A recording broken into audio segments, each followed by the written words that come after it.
Oh, assalamualaikum. Jumpa lagi dengan channel kesayangan kita, Cinta Wisata Gim dan Ziarah, teman-teman. Sekarang saya sedang berada di Sasak Cimanuk, berada di Armada. Pada tutorial kali ini kita akan membahas tentang mengulas sedikit tentang sejarah Sasak Cimanuk yang baru, serta itu soreangnya, teman-teman. Mari kita lanjutkan. Saya juga ucapkan banyak-banyak terima kasih kepada teman-teman telah nonton, like, dan komennya. Kepada teman-teman yang telah subscribe, saya banyak ucapkan terima kasih. Kepada teman-teman yang baru mampir, silakan tonton, durasi minimal 3 menit, baru like, komen, dan subscribe ya. Kita lanjutkan.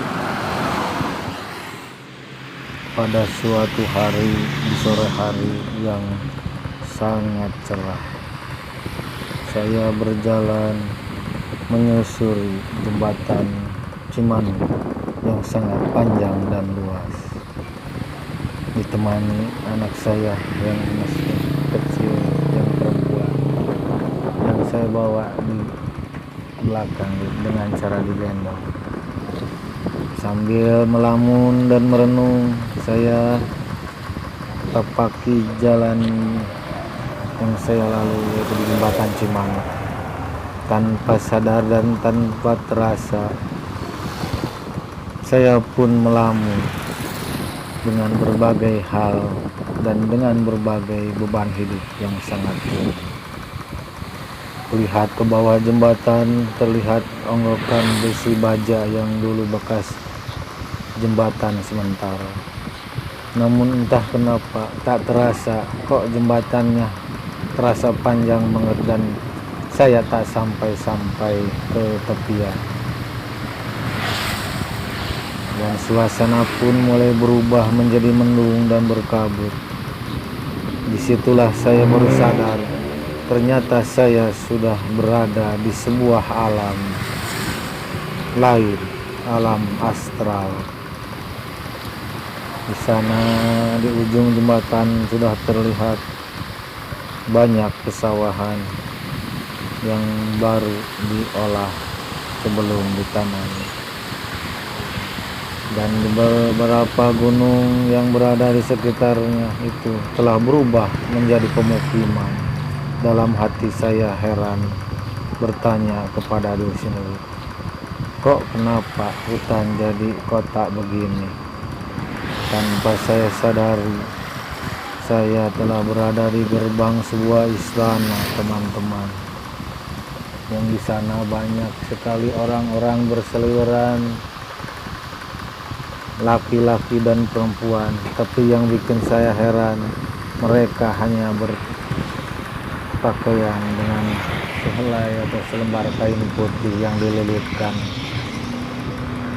di tubuh mereka. Yang laki-laki dari pusar ke lutut, dan kalau yang perempuan dari dada ke lutut. Saya pun heran dan bertanya kepada yang lewat, tapi entah kenapa mereka hanya diam membisu dan cuma hanya melirik saja kepada saya. Nah, itu adalah Gunung Lomari, teman-teman, kayak Gunung Citareo yang pernah saya dulu upload. Kita lanjut lagi, teman-teman, ke ceritanya. Nah, disinilah Gunung Soreang, gunung batu yang di alam mistisnya, di alam astralnya adalah sebuah kerajaan atau sebuah negara. Dan di sana saya disambut oleh beberapa orang laki-laki yang bertelanjang dada tanpa bersenjatakan tombak dan tameng. Mereka menghampiri saya dan berkata, "Wahai manusia, cepat mari ke sini. Jangan lama-lama. Tuan Putri, Tuan Ratu telah menunggumu sejak lama." Dan saya akhirnya dibawa ke sebuah ruangan yang sangat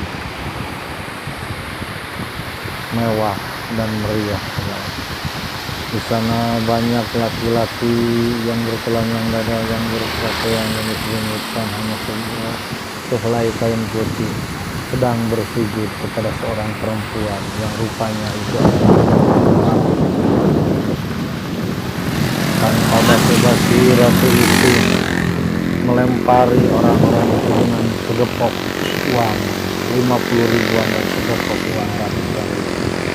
Dan terus seperti itu mereka itu bersujud, dilempar lagi, bersujud, dilempar lagi, sampai mereka bisa membawa uang itu di dalam kain itu, dalam. Setelah itu dia melirik kepada saya yang berdiri di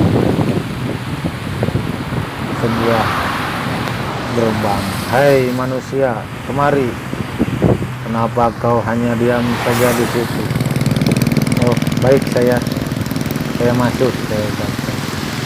Saya langsung bertanya, "Ada apa ini? Kenapa saya ada di sini? Dan di mana ini?" "Kamu jangan banyak tanya, hai manusia," katanya sambil berteriak sangat keras. "Hai manusia budak-budakku, pergilah kalian."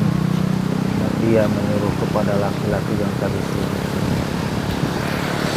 Dan seterusnya, "Hai manusia," dia berkata lagi kepada saya, "lihatlah di samping ada sebuah kotak sebesar sebuah peti sebesar pintu.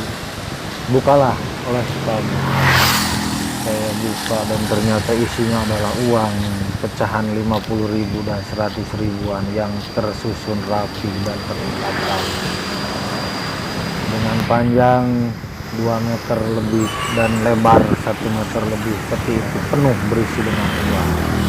Dan dia langsung menunjuk lagi, "Hai manusia, lihat lagi di sebelah peti itu." Saya lihat ada sebuah peti yang sebesar ukuran 1/2 meter kali 2 meter. Saya buka dan ternyata isinya adalah emas batangan semua. Lalu dia berkata, Ratu itu berkata kepada saya, "Hai manusia, maukah itu menjadi milikmu?" Saya bingung tak menjawab karena kaget. Lalu dia pun berkata lagi, "Hei manusia, kalau itu kamu mau, nanti akan kami kirimkan ke rumahmu. Tapi kamu harus meninggalkan itu yang di belakang kamu." Dan sontak saya pun kaget dan tersadar. Rupanya itu adalah sebuah pemuja yang ternyata adalah sebuah tempat pesugihan, teman-teman. Dan setelah saya tersadar, saya pun langsung lari dengan segera membawa anak saya pun di dalam gendongan saya. Dan ratu itu pun berkata kepada para pengawalnya, "Kejarlah manusia itu, wahai pengawal-pengawalku, dan tangkaplah gadis kecil itu."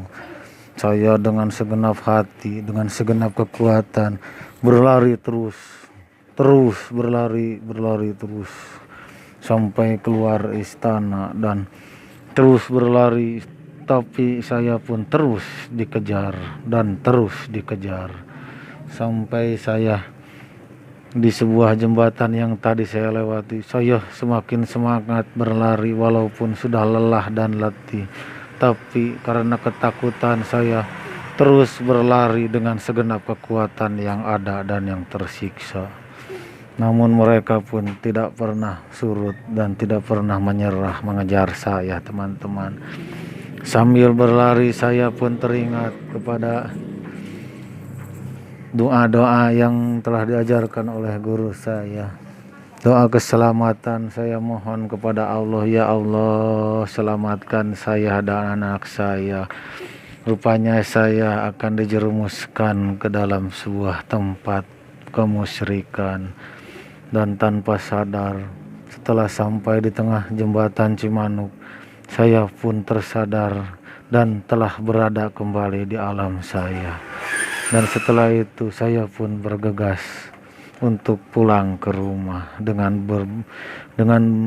banyak mengucapkan istighfar kepada Allah, memohon ampun kepada Allah. Jadi ceritanya ini adalah sebuah pengalaman pribadi yang sangat mencekam dan menakutkan teman-teman. Jadi ini mengandung ibrah bahwa sesulit apapun dan seberat apapun masalah yang kita hadapi, kita harus bertawakal hanya kepada Allah dan jangan mengosongkan pikiran kita, karena ternyata makhluk-makhluk halus yang sangat jahil itu sangat suka mengganggu dan menggoda kepada yang sedang kesusahan.